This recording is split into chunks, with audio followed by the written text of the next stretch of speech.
গণিত গৃহে সকলকে স্বাগতম। সবাই ভালো আছো? তাহলে আবার চলে এলাম কিছু অঙ্ক নিয়ে তোমাদের সাথে। আজ এসছি একটু অন্য ক্লাসের অঙ্ক নিয়ে, ক্লাস 9-এর এমসিকিউ এবং কিছু মান দুয়ের অঙ্ক আমরা এই ভিডিওতে করব। তাহলে তোমরা সবাই বই খাতা নিয়ে বসে পড়ো, আমার সাথে সাথে তোমরাও দেখে নাও কিভাবে হচ্ছে এবং প্র্যাকটিস করবে আগামীতে। ভিডিওটি বারবার দেখবে, যদি বুঝতে না পারলে অবশ্যই কমেন্টে জানাবে এবং ভালো লাগলে চ্যানেলটি সাবস্ক্রাইব করে রাখবে এবং বেল আইকনটি অন করে রাখবে এবং যাতে সহজেই তোমরা নোটিফিকেশানটি পেতে পারো। আমি যে কোনো ভিডিও দিলেই নোটিফিকেশানটা তোমরা পেয়ে যাও এবং তৎক্ষণাৎ তোমরা দেখে নিতে পারো। ঠিক আছে, তাহলে শুরু করি। প্রথম এমসিকিউ, কোনটি মূলদ সংখ্যা? এখানে খুবই একটা সহজ অঙ্ক নিয়েছি প্রথমে একদম খুবই সহজ অঙ্ক। দেখো কোনটি মূলদ সংখ্যা, অবশ্য তোমরাই হয়তো কেউ অনেকেই হয়তো পারবে এটা। দেখো কোনটি মূলদ সংখ্যা? মূলদ সংখ্যা মানে আমরা কি জানি? মূলদ সংখ্যা হচ্ছে মূলদ সংখ্যা, অর্থাৎ যাকে p/q আকারে প্রকাশ করা যাবে। হয় p এবং q পূর্ণ সংখ্যা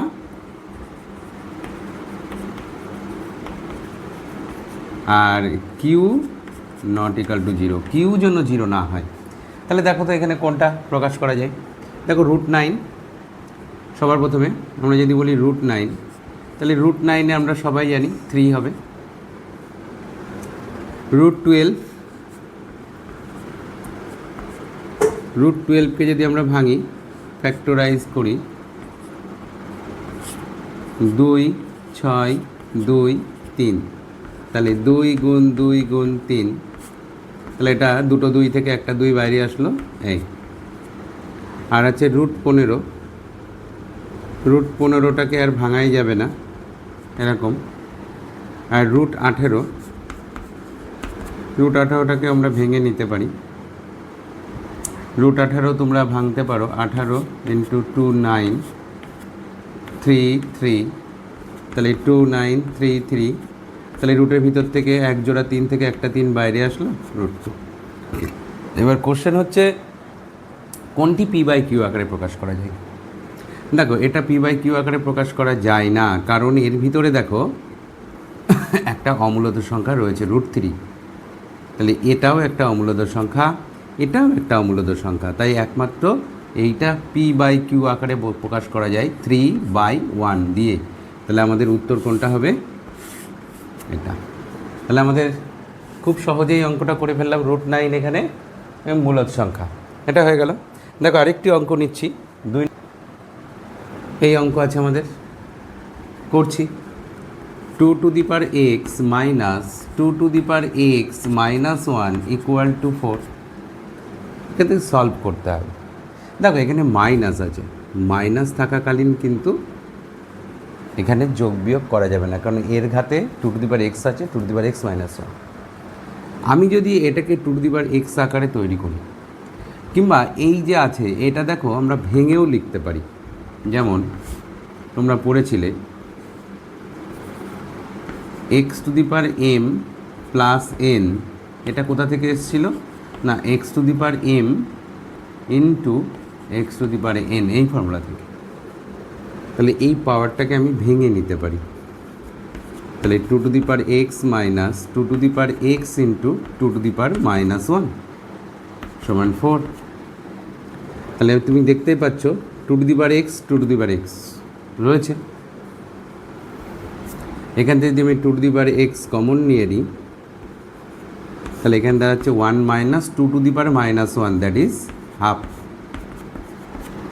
দেখো 2 to the power minus 1, 2 to the power minus 1 মানে কি, এটা মাইনাস রয়েছে, এটাকে ডিনোমিনেটারে লিখলে কি হয়, এর ঘাতে +1 হয়ে যাবে, ওপরে 1।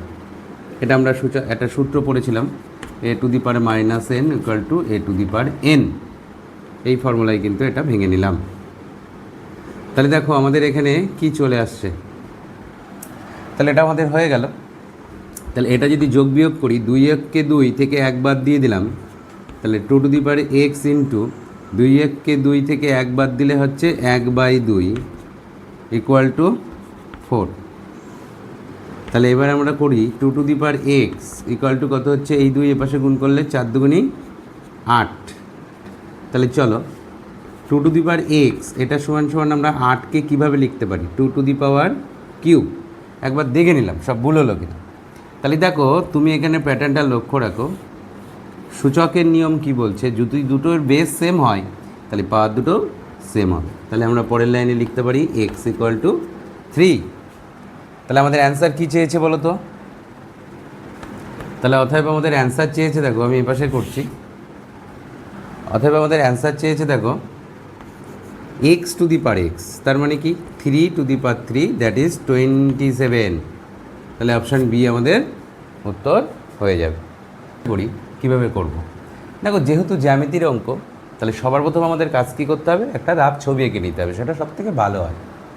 বলে যে বৃহত্তম কোণটির মান ক্ষুদ্রতম কোণটির থেকে, তাহলে আমরা একটা ছবি আঁকি, একটা সামন্তরিকের রাফ ছবি এঁকে নিলাম। যেহেতু MCQ বেশি ঝামেলায় যাব না, সহজেই করব। বলেছে বৃহত্তম কোণটি, তাহলে এই সামন্তরিকে এই কোণ সমান, এই কোণ সমান, তাহলে এই কোণটার সঙ্গে এই কোণটা সমান, এই কোণটার সঙ্গে এই কোণটা সমান, তাহলে এটা বৃহত্তম হবে, এটা ছোট ক্ষুদ্রতম হবে।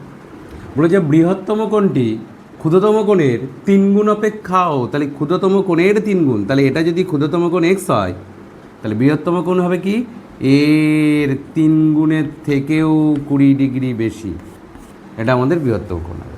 এবার তোমরা সবাই জানো সামন্তরিকের পাশাপাশি দুটি সংলগ্ন কোণের মানের সমষ্টি সবসময় 180 হয়। তাহলে এই দুটো যোগ করে 180 করলে আমাদের অ্যান্সার চলে আসবে, ক্ষুদ্রতমটার মান আসবে, বৃহত্তমটা আমরা বের করে দেবো। চলো তাহলে এখান থেকে আমরা সংক্ষেপে মেয়ে ধরাধরিতে যাচ্ছি না, এখান থেকেই সলভ করে দিচ্ছি। তাহলে x + 3x + 20 degree equal to 180, এটাকে সলভ করো। 3 আর এটা হলে 4x, এই 20 ওপাশে মাইনাস করলে 160, তাহলে x ইকুয়াল টু 4 দিয়ে ভাগ করলে 4 4 16, তাহলে আমাদের কত হয়ে গেল, এটা 40 ডিগ্রি হলো আমাদের x এর মান। তাহলে বৃহত্তম কোণটি কী হবে, তাহলে বৃহত্তম কোণটি, তাহলে বৃহত্তম কোণ 180 থেকে 40 মাইনাস দিয়ে দাও, বেরিয়ে আসবে অ্যান্সারটা। তাহলে 180 থেকে 40 মাইনাস দিলে হয় 140, এমনি হিসেব করে দেখো তাই আসবে। 4 3 4 12 120 আর 20, ঠিক আছে। তাহলে 140 ডিগ্রি কোথায় আছে, অপশান বিতে, ঠিক আছে, হয়ে গেল। তাহলে দেখো আরেকটি অঙ্ক নিচ্ছি। এবার কোশ্চেন বলছে নিচের কোন সরলরেখাটি মূল বিন্দুগামী। সর্বপ্রথম একটা সহজে গ্রাফ করে নিই, x অক্ষ y অক্ষ টেনে নিই। তাহলে আমাদের এটা হলো x ড্যাশ, ঋণাত্মক হলো এটা y, এটা y ড্যাশ, এটা মূলবিন্দু। এর মধ্যে কোনটা মূলবিন্দুগামী তুমি এখান থেকে বুঝতে পারছো, y = 5 ডিস্টেন্সে একটা সরলরেখা আছে। এ দেখো y = প্রথমটা বলেছে কি y + 5 = 0, তাহলে দেয়ার আফটার y = -5, তাহলে y এর মান -5 ডিস্টেন্সে একটা সরলরেখা আছে, এখান থেকে -5 ডিস্টেন্সে, মানে এই বরাবর চলে যাচ্ছে। তাহলে এটা হবে কি বরাবর, এটা হচ্ছে আমাদের, এটা হচ্ছে x অক্ষের সমান্তরাল একটি সরলরেখা, y = -5, ধরে নিলাম এইটুখানি 5, ঠিক আছে। তাহলে y = -5, এটা তো তাহলে হচ্ছে না, মূলবিন্দুগামী হচ্ছে না। আবার এটাও রয়েছে 2x, এটাকে যদি আমরা সলভ করি, তাহলে 2x + 3y = 5, যদি আমি কোনো কারণে y 0 ধরি, তাহলে 2x প্লাস এটা 0 হয়ে যাবে। যদি y 0 ধরি বা x 0 ধরো, তাহলে x = হচ্ছে 5/2, তাহলে y 0 হলে, তাহলে y 0 হলে x = 5, তার মানে এখান থেকে 5/2 একক ডিস্টেন্সে ও কাট করে যায়, এই সরলরেখাটা ছেদ করে যায়, তাহলে এরকম জায়গাতে চলে যাবে। আবার যদি তুমি x 0 ধরো, তখন x = 0 হলে তাহলে হচ্ছে 3y = 5, তাহলে y = 5/3, তখন আবার দেখো এই 5/3 বিন্দুতে তো আবার এই বরাবর চলে যাচ্ছে। দেখো সহজে আমরা এভাবে হিসাব করতে পারি। প্রথমটার ক্ষেত্রে এখানে কী ধরেছিলাম, y = 0 হলে, তাহলে আমরা দেখতে পেলাম এটা এক্স ইকাল টু 5 দূরত্বে কাট করলো, এখান থেকে এইটুখানি 5/2 ডিস্টেন্স, আর এটা হচ্ছে 5/3 ডিস্টেন্সে, তাহলে এটাও কিন্তু মূলবিন্দুগামী হলো না। আর একটা দেখি 3x - 4y, এটা দেখো, ওটা পরে করছি, এটা দেখো,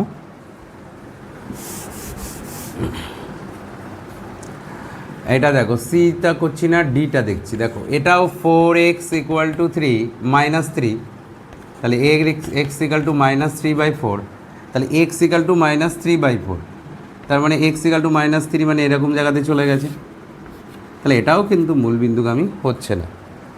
এবার দেখো সিটা আমি নিইনি, ওটা দেখেই বোঝা যাচ্ছে মূলবিন্দু। কী করে বুঝলাম? শর্টকাটও কিছু ট্রিক আছে বোঝার জন্য, সেটাও বলছি, দেখে নাও। দেখো 3x = 4y, তুমি দেখো এক্সের মান যাই নাও না কেন, x = 4y/3, তুমি যদি এখানে তোমাদের মতো করে সমাধান সেট তৈরি করো বা এই যে পয়েন্টস অফ টেবিল তৈরি করো, তাহলে আমরা এক্স ওয়াইয়ের মান যদি 3 ধরি, দেখো ওয়াইয়ের মান 3 ধরলে, তুমি দেখো ওয়াইয়ের মান যদি আমি 3 ধরি, এই 3 কেটে যায়, তাহলে এক্সের মান 4 হয়ে যায়। ওয়াইয়ের মান যদি আমি 0 ধরি, তাহলে ওয়াই যদি 0 ধরি, দেখো ওয়াই যদি 0 ধরি, তাহলে দেখো এক্সও 0 হয়ে যায়, তাহলে দেখো 0 0 পেয়ে গেলাম, তার মানে মূলবিন্দুতে চলে যাবে। তাহলে এক্স বা ওয়াই যদি 0 ধরে ওয়াইও 0 এসে যায়, তার মানে কোনো একটা বিন্দু ও 0 0 দিয়ে পাস করেছে, তার মানে এই দেখো ওয়াই 0 ধরে ওয়াই এক্সও 0 এসে গেল, তার মানে এই সরলরেখাটা 0 দিয়ে পাস করেছে, তার মানে কিন্তু 0 দিয়ে পাস করেছে, তার মানে এই রকম সরলরেখা হয়ে যাবে। তাহলে আমরা সহজেই পেয়ে যাচ্ছি কোনটা 0 বিন্দুগামী। আর একটা সহজ পদ্ধতি আছে, একটা সরলরেখার সমীকরণে যদি অ্যাবসলিউট টার্মটা না থাকে, সরলরেখার জেনারেল ইকুয়েশনটা কীরকম একটু দেখাচ্ছি তোমাদের। সরলরেখার সাধারণ সমীকরণ, সরলরেখার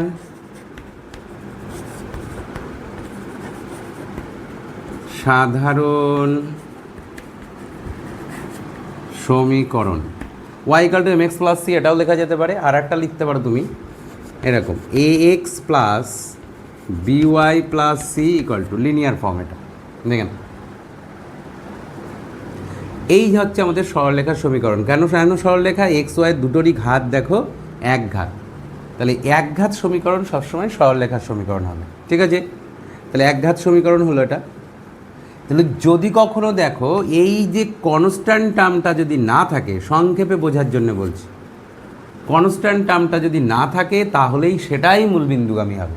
তাহলে এত কিছু করা লাগতো না যদি আমরা এই ট্রিকটা মনে রাখতে পারতাম। এটা একটু মনে রাখলে আমরা অন্যভাবেও বলে দিতে পারি। দেখো এটার মধ্যে অ্যাবসলিউট টার্ম 5 রয়েছে, এটার মধ্যেও দেখো অ্যাবসলিউট টার্ম 5 রয়েছে, এই পাশে নিয়ে আসো, দেখো -5 হচ্ছে।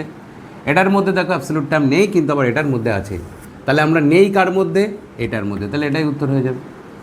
এটা একটা সংক্ষেপ পদ্ধতি, আর এমনি গ্রাফিক্যাল পদ্ধতি। সংক্ষেপ পদ্ধতিটাই আমার মনে হয় সুবিধা হবে তোমরা যদি করো। চলো নেক্সট অঙ্ক। এই বিন্দু থেকে এই দুটো বিন্দু দূরত্ব সমান, তাহলে আমরা এখান থেকে প্রথমে এর দূরত্ব নির্ণয় করব, তারপরে এখান থেকে এর দূরত্ব নির্ণয় করব, সেই দুটো সমান বলবো। তাহলে প্রথমে এর থেকে এর দূরত্ব নির্ণয় করার সূত্র কি? দূরত্ব বের করার সূত্র হচ্ছে √। কোনো কারণে তুমি যদি ধরো এটা এ বিন্দু, এটা যদি বলো বি বিন্দু, আর এটা যদি বলো সি বিন্দু, তাহলে তুমি বলতে পারবে AB = AC। তাহলে আমরা এখান থেকে বলতে পারি AB = AC। তোমরা নিশ্চয়ই জানো, দেখাচ্ছি দেখো এর দূরত্ব কী হবে? ABর মধ্যে ডিস্টেন্স, তাহলে x1 - x2, তাহলে এটাকে যদি x1 আর এটা হচ্ছে y1, এটাকে x2, এটা y2 যদি ধরে নিই, তাহলে এটা মাইনাস এটা, তাহলে হচ্ছে x - অফ a + b তার হোল স্কয়ার প্লাস চিহ্ন দিয়ে y - অফ b - a তার হোল স্কয়ার,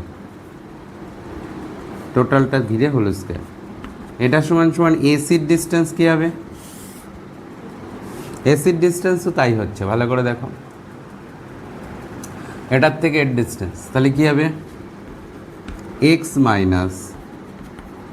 এ মাইনাস বি তার whole square plus Y minus A plus B তার whole square.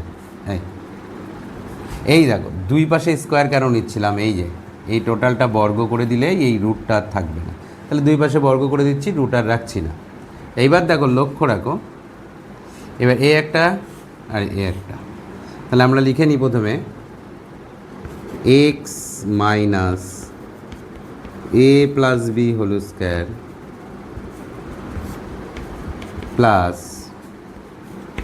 Y minus B minus A তার হোল স্কোয়ার ইকুয়াল টু, এটা হবে X minus A minus B তার whole square plus Y minus A plus B তার whole square.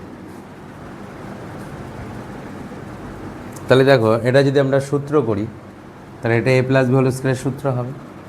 তাহলে এটা এ plus B whole স্কোয়ারের সূত্র যদি করি, তাহলে আমরা কী পাবো, A square plus two A B, A into B, এটা যদি বি ধরি, এটা যদি এ ধরি, A minus B whole square expansion রুলে ভেঙে দেওয়া হবে। তাহলে two A into B, two A B plus B square, তার মানে কি এ প্লাস বি তার হোল স্কোয়ার। তারপর এটাও যদি সূত্র ভেঙে দেওয়া হয়, তাহলে A square minus two Y in B, তাহলে এটা ঘোরালে হয় এ plus A plus A minus B, এটা তাহলে সূত্র হবে A minus B into plus দিয়ে A square plus two A plus A minus B তার হোল স্কোয়ার। ডান দিকে সূত্রটা ভাঙো, এক্স স্কোয়ার, এটা সূত্র করলে minus two X into A minus B plus A minus B তার হোল স্কোয়ার, এটাও সূত্রে ভেঙে দাও, তাহলে এটা হয়ে যাবে কি Y square minus two Y into A plus B into A plus B তার হোল স্কোয়ার।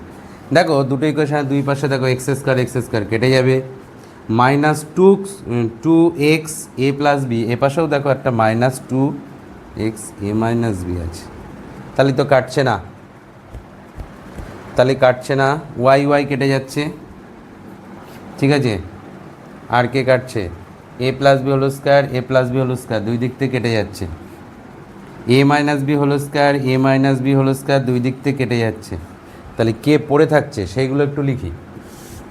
আহা, এটা তো মোছা যাবে না, এটা আমাদের শর্ত উত্তর। দেখো আমি এটাই মুছে দিচ্ছি এইখান থেকে।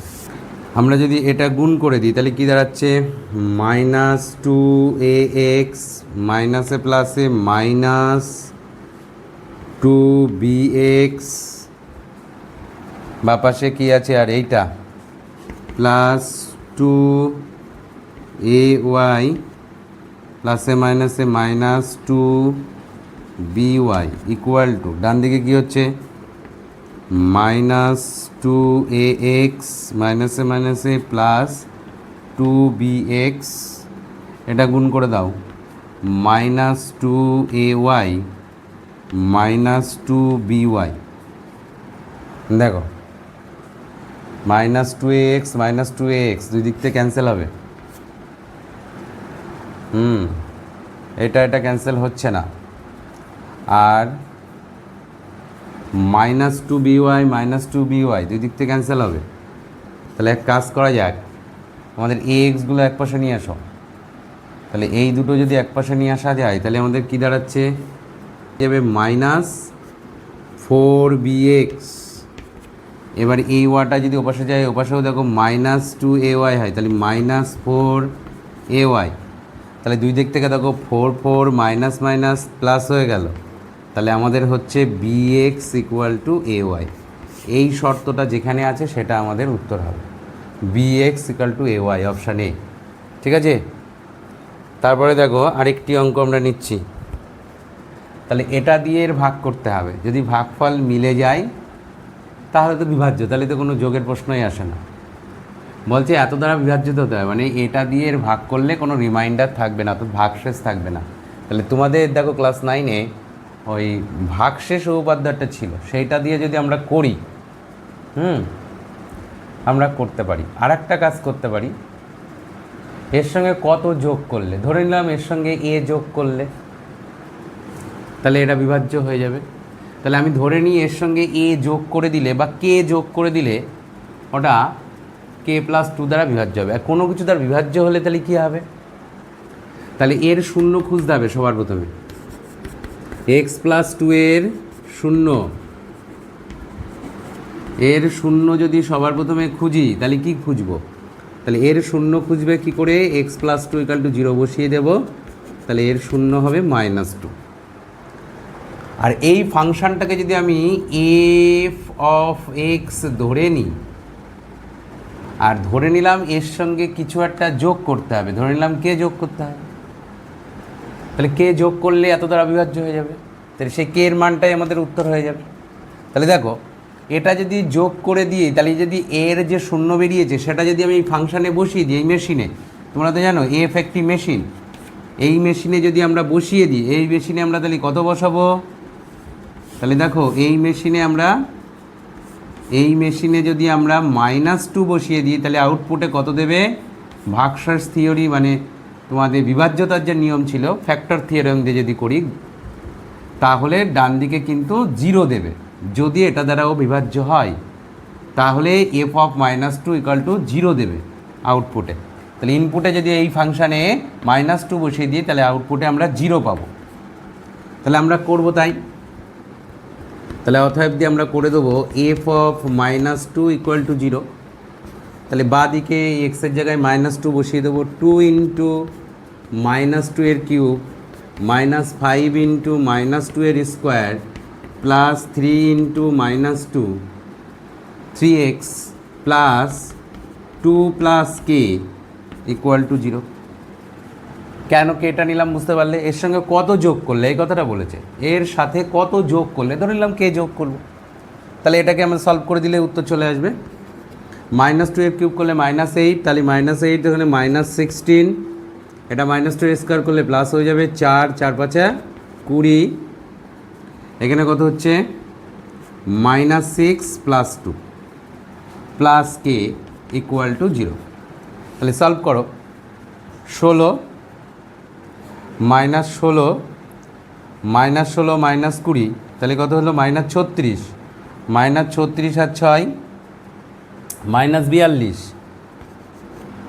-42 থেকে +2 করলে -40, তাহলে 40 + k = 0, তাহলে দেয়ার আফটার k = 40। তাহলে বুঝতেই পারছো কত যোগ করতে হবে, কত যোগ করতে হবে, অপশান সি উত্তর হয়ে যাবে খুব সহজেই। ঠিক আছে, খুব সহজেই। এটা যদি আমি এই 1কে এটা দিয়ে ভাগ করে দেখতে চাই তাহলে কিন্তু অনেক সময় লেগে যাবে। ঠিক আছে, অনেকটা সময় লেগে যাবে, তাই আমরা এটা 1কে এটা দিয়ে ভাগ করে দেখতে যাব না কেমন দশমিক সংখ্যা। তাহলে ভাগ ছাড়ার একটা পদ্ধতি আমাদের ছিল, সেটা একটু মনে করলেই আমরা পেরে যাব। 1/24/8 দেখতে পাচ্ছ, এটা কি হবে, এটা করার জন্য আমরা এই 20 48 যেটা রয়েছে আমাদের যে হর রয়েছে এটাকে ফ্যাক্টরাইজ করো। ঠিক আছে, এটাকে উৎপাদকে ভাঙো, তাহলেই বুঝতে পারবা।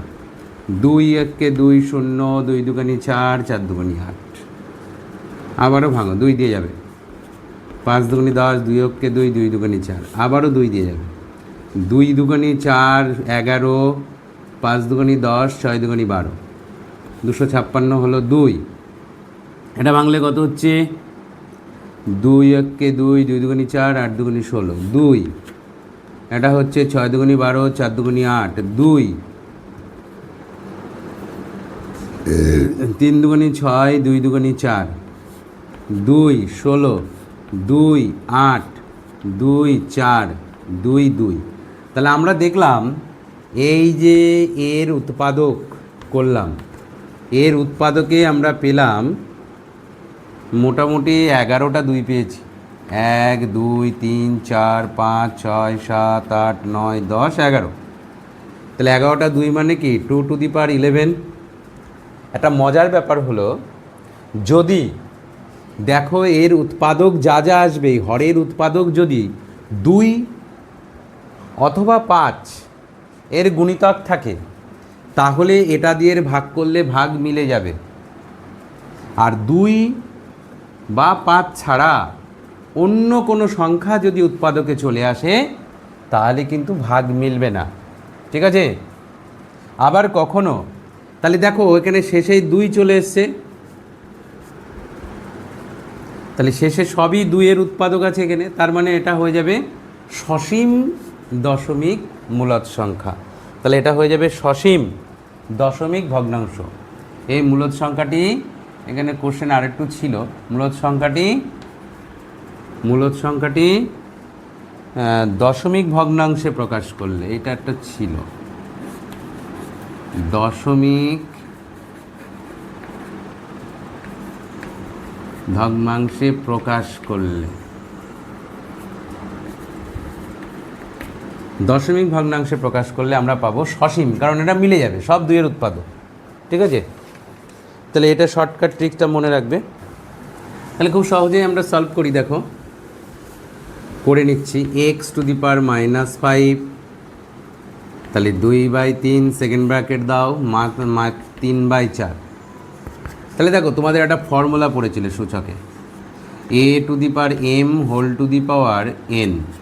এই ফর্মুলাটার একটু কথা মনে পড়ো, যদি এখানে ব্র্যাকেট থাকে তাহলে এই পাওয়ার দুটো গুণ হয়ে যায়, তাহলে a⁻mn হয়ে যাবে। তাহলে এই থিওরি যদি এখানে কাজে লাগানো যায় তাহলে দেখো এই পাওয়ারের সঙ্গে এই পাওয়ারটা গুণ হবে, যখনই গুণ হবে দেখো এই 3 কেটে যাবে আর 2 দিয়ে 4 কেটে যাবে। তাহলে আমাদের আলটিমেটলি দাঁড়াচ্ছে কি, ব্র্যাকেটটা খুলে গেল, তাহলে আলটিমেটলি এখানে দাঁড়াচ্ছে x⁻⁻5 R whole to the পাওয়ার কত দাঁড়াচ্ছে এখানে? কোশ্চেন কি ভুল লেখা হয়েছে? হ্যাঁ, এখানে 10 ছিল, এখানে 10 ছিল, 10, হ্যাঁ 10 ছিল। তাহলে এটাতে কাটলে এটা পাস হবে, মাইনাস থাকছে কিন্তু এখানে -1/5। আবার একই নিয়মে যদি এই পাওয়ারটা এই পাওয়ারের সঙ্গে গুণ হয়, দেখো মাইনাসে মাইনাসে প্লাস, আর এই পাশ কেটে যাবে, তাহলে আলটিমেটলি এর অ্যান্সার হবে এক্স, অপশান এ, ঠিক আছে? খুবই সহজ। সমকোণী সমদ্বিবাহু, এত কিছু বলেছে। তাহলে দেখো আমাদের এখানে 3টে বিন্দু, 3টে বিন্দুর মধ্যে এটার থেকে এর দূরত্ব, এটার থেকে এর দূরত্ব, আবার এটার থেকে এর দূরত্ব বের করলেই হয়ে যাবে। কিন্তু 3টে জিনিসের দূরত্ব বের করতে সময় লাগবে, কিন্তু এটা যদি আমরা কোঅর্ডিনেটে মানে গ্রাফ পেপারে ছোট্ট করে গ্রাফ এঁকে নিই তাহলে কিন্তু তাড়াতাড়ি হয়ে যায়, খুব সহজেই হয়ে যাবে। এমসিকিউ তো, কষার প্রয়োজন নেই।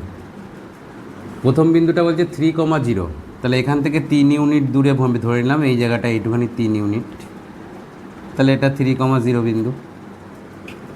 পরেরটা বলছে -3,0, তাহলে -3, কোনটা? তাহলে -3,0, -3,0 মানে এই জায়গাটা, এই দিকে মাইনাস। আবার কি বলেছে? 2 দিকে সমান দূরত্বেই রয়েছে। আপরে বলেছে, ওপরে বলেছে 0,3, তাহলে এখান থেকেও 3, তাহলে 3,0,3। তাহলে বলো এটা কি ট্রায়াঙ্গেল হচ্ছে, বোঝার চেষ্টা করো। এইগুলো জুড়ে দিতে হবে, এ একটা আর এই একটা। তাহলে দেখো এটা কি ত্রিভুজ হচ্ছে, বোঝার চেষ্টা করো। এখান থেকে 3 ডিস্টেন্স, এখান থেকেও 3 ডিস্টেন্স, এখান থেকেও 3 ডিস্টেন্স। তাহলে আমি যদি এখান থেকে বৃত্ত আঁকি, তাহলে দেখো এটা অর্ধবৃত্তস্থ কোণ তৈরি হবে, তার 90 ডিগ্রি তৈরি হবে। এটা 90 ডিগ্রি কোণ তৈরি হবে, তাহলে সমকোণী ত্রিভুজ হবে। এই দেখো এটা 3 একক, 3 একক, রেডিয়াস 3, এটাও 3, তাহলে এটা বৃত্তের উপরে থাকবে এবং এটা 90 ডিগ্রি হবে। আর এই 3 হলে এটাও যা হবে এটাও তাই হবে, তাহলে সমকোণী সমদ্বিবাহু ত্রিভুজ, অপশান ডি।